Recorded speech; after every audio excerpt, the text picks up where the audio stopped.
नमस्कार. नागपूर दूरदर्शनच्या निरामय कार्यक्रमात दर्शकांचं मनपूर्वक स्वागत आहे.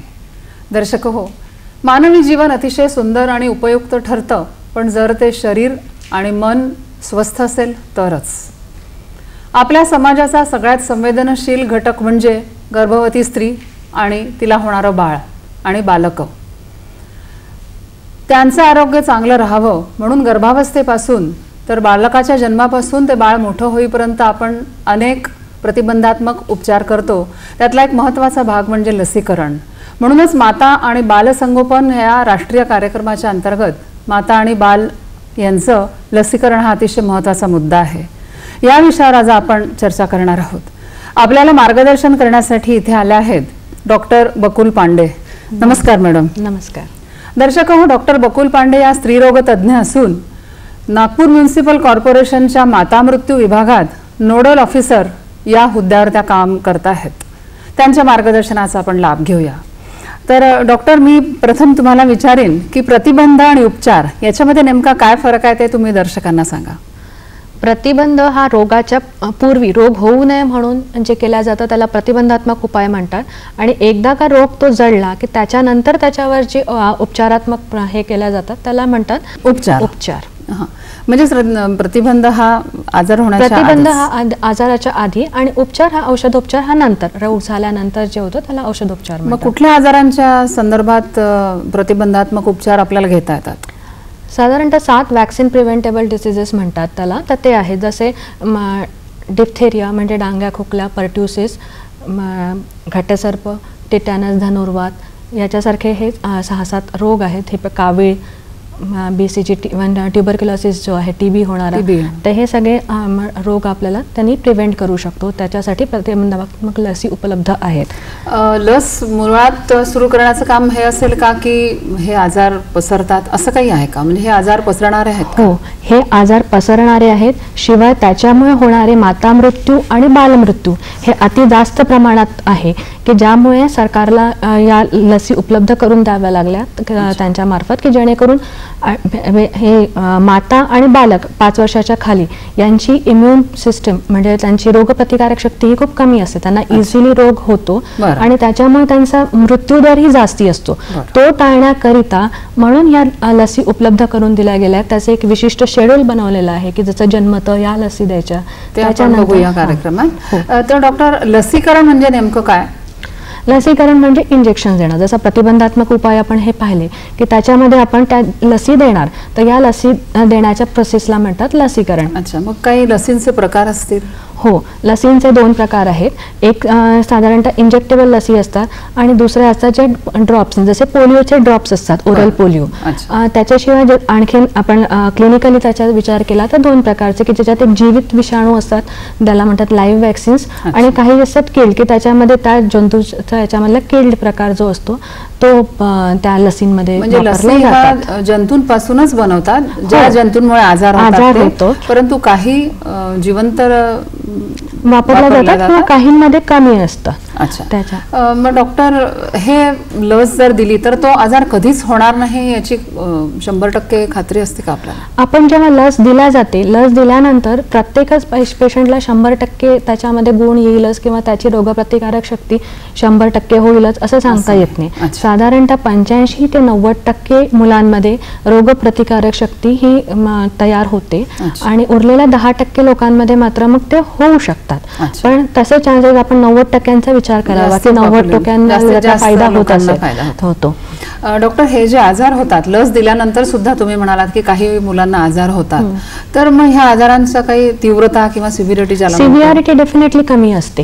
कारण त्यांच्या याच्यामध्ये सबक्लिनिकल का होईना पण इम्युनिटी डेव्हलप व्हायला, रोगप्रतिकारक शक्ती डेव्हलप व्हायला सुरू झालेली असते. त्याच्यामुळे त्यांच्यात होणारा रोग हा त्या मनाने नक्कीच कमी तीव्रतेचा राहणार. पण मग हे तुम्ही जे लसी देतात ज्याच्यामध्ये विषाणू किंवा जे काही तुम्ही देता, तर त्याच्यामुळे रोगप्रतिकार शक्ती कशी काय वाढेल? म्हणजे आपण साधारण समजतो की जंतू आला म्हणजे आजार होणार, जंतू आला तर याच्यामध्ये सुरुवातीला जसं आपण बोललो ना की त्या जंतूचं प्रमाण जंतू तोच आहे की जो ते रोग करणार, पण त्याचं प्रमाण हे डेफिनेटली त्याच्यापेक्षा कमी ठेवलेलं आहे.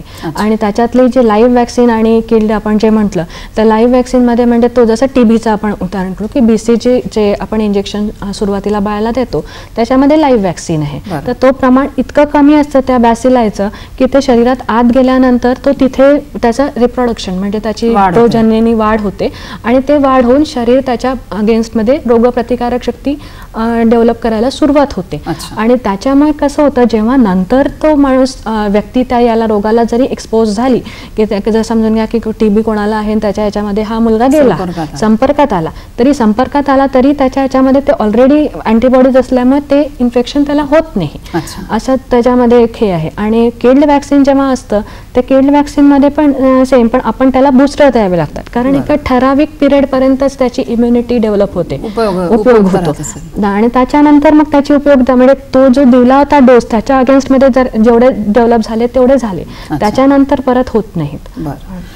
तर आजार अनेक आणि लसींचे प्रकार सुद्धा अनेक आहेत, परंतु आज आपण आपला हा जो कार्यक्रम आहे हा माता आणि बालसंगोपनच्या अंतर्गत येत असल्यामुळे मातेच्या लसीकरणाकडे प्रथम वळूया.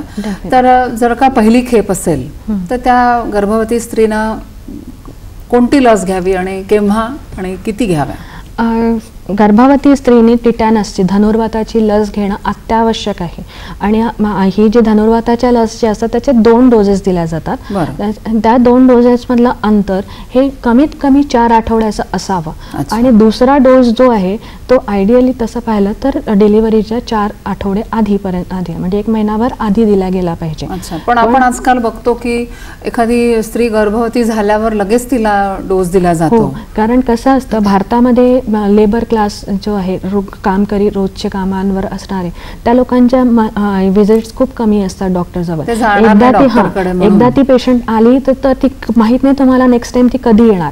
त्याच्यामुळे सरकारने असं हे केलेलं आहे की जेव्हा तिचं फर्स्ट हे असेल म्हणजे नुसते प्रेग्नन्सी डायग्नोज करायला जरी जी ती आलेली आहे ती बाई तरी तिला फर्स्ट डोस TTचा एक देऊन द्या. आणि त्याच्यानंतरचा जो आहे तर तिने खरं पाहिलं तर कमीत कमी म्हणजे 4 आठवड्यानंतर यायला हवं. पण नाही जेव्हा आली अगदी डिलिव्हरीच्या वेळी जरी आली तरी तुम्ही सेकंड डोस तिला द्या. हे झालं पहिल्या खेपेतलं. पण दुसऱ्या खेपेस काय करायला पाहिजे तिने? म्हणजे पहिल्यांदा दोन्ही घेतलेले आहेत.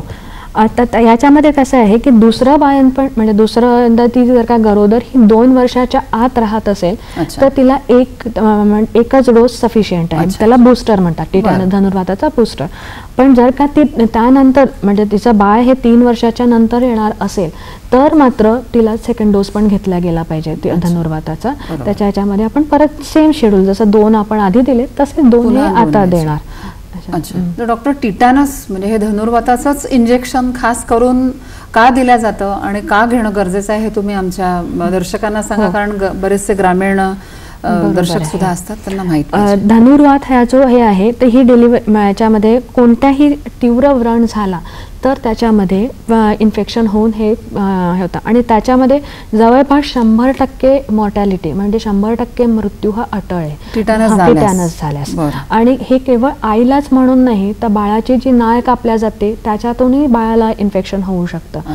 तर त्याच्यामुळे आणि ते इन्फेक्शन म्हणजे तेव्हा बाळाची इम्युनिटी डेव्हलपही झालेली नसते, त्याच्यामुळे आईकडूनच ती रोगप्रतिकारक शक्ती बाळाला आल्या गेली पाहिजे. त्यामुळे मातेला 2 हे द्यायचे की जेणेकरून माता स्वतःचं पण प्रोटेक्शन करेल आणि सोबतच होणाऱ्या बाळाचंही. जन्मतः बाळाला ती पॅसिव्ह इम्युनिटी म्हणतात त्याला, ती त्याने सुरक्षित राहतं. डॉक्टर, TT शिवाय अजून कुठल्या आजकाल दिल्या जातात? म्हणजे पहिल्या काळी आम्ही बघत होतो की फक्त धनुर्वात देतात.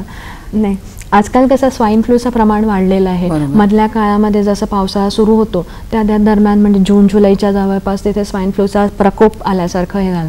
बरं, गरोदर मातेमध्ये स्वाईन ही ऑलरेडी एक इम्युनो कॉम्प्रोमाइज म्हणतात बाई की तिची रोगप्रतिकारक शक्ती तशीच कमी झालेली असते. त्याच्यामुळे त्याच्या ह्याच्यात तिला झालेलं इन्फेक्शन हे जास्ती सिव्हिअर आणि त्याच्याशिवाय म्हणजे त्यामध्ये मृत्यूदरही जास्ती असतो. तर मग तशा ह्याच्यामध्ये म्हणून सरकारने, महाराष्ट्र सरकारने आपल्या इथे स्वाईन फ्लूची लस पण सुरू केली होती त्याच्यामध्ये. म्हणजे तेव्हा सुरुवातीला याच वर्षीपासून सुरू झाले. सुरुवातीला त्यांनी फक्त म्हटलं होतं की 9व्या महिन्याच्या याच्यामध्ये सुरू करा, डिलिव्हरीच्या म्हणजे त्या महिन्या आसपास तेव्हा द्या. पण मग नंतर हळूहळू की 3rd ट्रायमिस्टर पासून सुरू करा म्हणजे 3rd म्हणजे 8वा 9वा 7वा 8वा 9वा महिना ह्याच्यामध्ये द्या. आणि आता तर म्हणजे अगदी सेकंडपासून म्हणजे 4था, 5वा, 6व्या महिन्यापासून जेव्हा बायका येतात त्यांना सगळ्यांना स्वाईन फ्लूचा एकच डोस आहे तो, तर तो एक डोस दिला गेला पाहिजे. आणि शिवाय दुसरी गोष्ट की त्याच्यामध्ये हाय रिस्कमध्ये म्हणजे ज्यांचं डायबिटीज म्हणजे प्रेग्नन्सी दरम्यान शुगर वाढली आहे, BP वाढला आहे, तर अशा स्त्रियांना तर ते दिल्याच गेलं पाहिजे, त्या सुटता कामा नये. तर डॉक्टर ह्या लसी ज्या आहेत ह्या शासकीय रुग्णालयात मोफत उपलब्ध आहेत? हो, अगदी मोफत उपलब्ध आहे. म्हणजे गावातच आहे, शहरात की प्राथमिक आरोग्य केंद्रापासून? प्राथमिक आरोग्य केंद्रापासून सर्वत्र, म्हणजे अगदी मेडिकल कॉलेजेस टर्शरी पासून तर आपण अगदी RH सब सेंटर किंवा PHC मध्ये सुद्धा गेलो तरी सुद्धा तिथे उपलब्ध आहेत आणि फ्री ऑफ कॉस्ट आहेत. त्याच्यामुळे त्यांना याच्या म्हणजे फक्त रुग्णाने तिथे आता तर नवीन एक सॉफ्टवेअर निघालेलं आहे, MCTS म्हणतात, mother and child tracking system. तर त्याच्यामध्ये म्हणजे गरोदर माता एकदा जशी रजिस्टर्ड झाली तर तिला टेलिफोनवर मेसेजेस येतात की आता तुझा TTचा डोस आहे, तुझा परत तुझा आता याचं हे आलेलं आहे, आयर्न कॅल्शियमच्या गोळ्यांची वेळ झाली आहे तिचा. त्याच्यामुळे म्हणजे तिला आठवण करून देण्याची सुद्धा सरकारने आता सुविधा केलेली आहे. यापेक्षा पण आता हे सगळं असून सुद्धा आपल्या दर्शकांनी त्याचा लाभ घेणं गरजेचं आहे आणि गर्भवती राहिल्यास लगेच नोंदणी करणं अत्यावश्यक आहे. तर डॉक्टर, हे तुम्ही सांगितलं दुसऱ्या लसीबद्दल, तर ह्या लसी घेतल्यामुळे काही दुष्परिणाम होतात का मातेच्या आरोग्यावर? मातेच्या आरोग्यावर काहीच दुष्परिणाम नाही. याला लोकल साईड इफेक्ट्स म्हणजे जसं इंजेक्शन टोचताना पुष्कळदा होतं की थोडेसे लालसरपणा येणं, गाठ येणं, थोडं दुखणं, या अशा छोट्या तक्रारी राहतात ज्या इझिली आपण त्याचा ट्रीटमेंट करू शकतो किंवा 1-2 दिवसात त्या तशाही जातात. त्याच्यामुळे ह्या गर्भवती स्त्रिया सर्वसाधारणपणे चांगल्या शारीरिक अवस्थेत असतात, म्हणजे हेल्दी असतात, सुदृढ असतात. पण कुठल्या अमुक एक स्त्री आहे का अशी की जिला लसीकरण देऊ नये, तिला त्रास होईल? नाही मॅडम, तसं काही नाहीये की ॲलर्जी वगैरे येतात? ॲलर्जिक म्हणजे खूपच कमी आहे, म्हणजे अगदी अगदी सुरक्षित लसी आहेत, या सर्वांनी घेणं आवश्यक आहे. तर एवढं आपण मातेच्या, कारण हा विषय फार मोठा असल्यामुळे आता आपण बालकांच्या लसीकरणाकडे वळूया. तर तुम्ही सांगितलंच की लस मातेला दिली की ती बाळाला गर्भावस्थेतच मिळते, पण जन्मतःच त्याला आपण कोणत्या आजारांपासून सुरक्षित ठेवू शकतो? जन्मतः सरकारी जो हे केलेला आहे, शेड्यूल जे केलेलं आहे त्याच्यामध्ये 3 डोस आहेत. एक BCG, OPV जो 0 डोस ज्याला म्हटला जातो, आणि हेपेटायटिस B, असे 3 डोसेस त्याच्या कावीचा. एक BCG आपण TB साठी देऊ, आणि ओरल पोलिओचं जे आहे म्हणजे पोलिओचे ड्रॉप्स जे 2 दिल्या जातात ते पोलिओसाठी, असे 3 डोसेस दिल्या जातात. त्याच्यामध्ये हा जो कावीचा जो आपण डोस देतो तो जनरली म्हणजे कसं पेरिनेटल ट्रान्समिशन असतं, म्हणजे डिलिव्हरीच्या दरम्यान जो लहान बाळाला कधी कधी कावी होऊन जातो त्याच्यापासूनचं प्रिव्हेन्शनसाठी ते दिला जातो. म्हणजे सुरक्षित राहील बाळ. हेपॅटायटिस B हो डेफिनेटली, पण 24 तासाच्या आतच दिला गेला पाहिजे.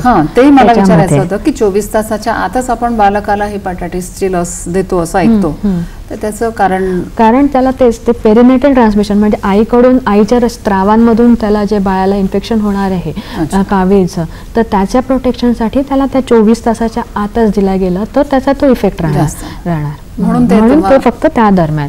म्हणजे 24 तास झाल्यानंतर समजा लक्षात आलं तर त्याची काही नाही, त्याच्यानंतर त्याचा इफेक्टिव्हनेसही राहणार नाही, उपयोगच राहणार नाही. डॉक्टर, तुम्ही BCGचं सांगितलं की जन्मतःच BCGचं देतात, तर आपण बघतो की एकाच खांद्याला सगळ्यांना दिला गेला, त्याचं काही कारण आहे का की डावा उजवा असं काही आहे का? नाही, तो BCG नेहमी हा डाव्या खांद्यावर दिलं जातं, आणि ते त्याच्यासाठी म्हणजे एक युनिव्हर्सल सगळ्यांना समानता राहावी या दृष्टीने म्हणून, कारण त्याचा स्कार आलेला असतो. पुष्कळदा कसं असतं की ग्रामीण भागामध्ये म्हणा किंवा इतरत्र जे अशिक्षित लोक असतात ते सांगू शकत नाहीत की कोणते इंजेक्शन्स मिळाले किंवा काय, तर तेव्हा आपण त्यांना विचारताना तुला इथे डाव्या खांद्यावर इंजेक्शन दिलं होतं का जन्मतः, असं पण विचारू शकतो की जर का कार्ड वगैरे अवेलेबल नसेल आणि ते सांगू शकत नाहीत तर तशा वेळेवर की ओळखू यावं या दृष्टीने ठरवलेलं आहे डेफिनेटली, सगळीकडे सगळ्यांनी तिथे जावं. अच्छा डॉक्टर, हे BCGची लस दिल्यानंतर काही दिवसांनी तिथे व्रण किंवा खूण येते, पण समजा ती आली नाही तर मग परत द्यायला पाहिजे का? कारण हा प्रश्न बरेचदा पडतो नाही. सगळ्यांना. साधारणतः 3 महिन्यामध्ये तो स्कार डेव्हलप होतो, तिथे ते व्रण जो छोटासा येतो, पण तो आला नाही तरी परत दुसरा डोस द्यायची गरज नाही, कारण त्याच्यामध्ये सबक्लिनिकल इन्फेक्शन डेफिनेटली होतं. अच्छा. आणि आपल्या भारतीय स्टँडर्डनुसार भारतामध्ये टीबी इतका जास्त आहे की असं म्हणतात की एका वर्षाला जवळपास 80% मुलांमध्ये तशीच इम्युनिटी डेव्हलप होऊन जाते. तर आपण जे बेसिकली BCG देतो की नाही ते मोठ्यांचं म्हणजे जे लंग टीबी म्हणा ते त्याच्यापासून प्रिव्हेन्शनपेक्षा ट्युबरक्युलर मेनिंजायटिस म्हणजे कधी कधी डोक्याचा टीबी म्हणतात, मेनिंजायटिस होतो त्याच्यामध्ये, आणि तो जीवाला घातक असतो. त्याच्यामुळे तशा टीबीपासून लहानपणाच्या याच्यामध्ये प्रोटेक्शन मिळावं यासाठी BCGचं बेसिकली मूळ काम आहे. कारण नंतर मग मोठेपणी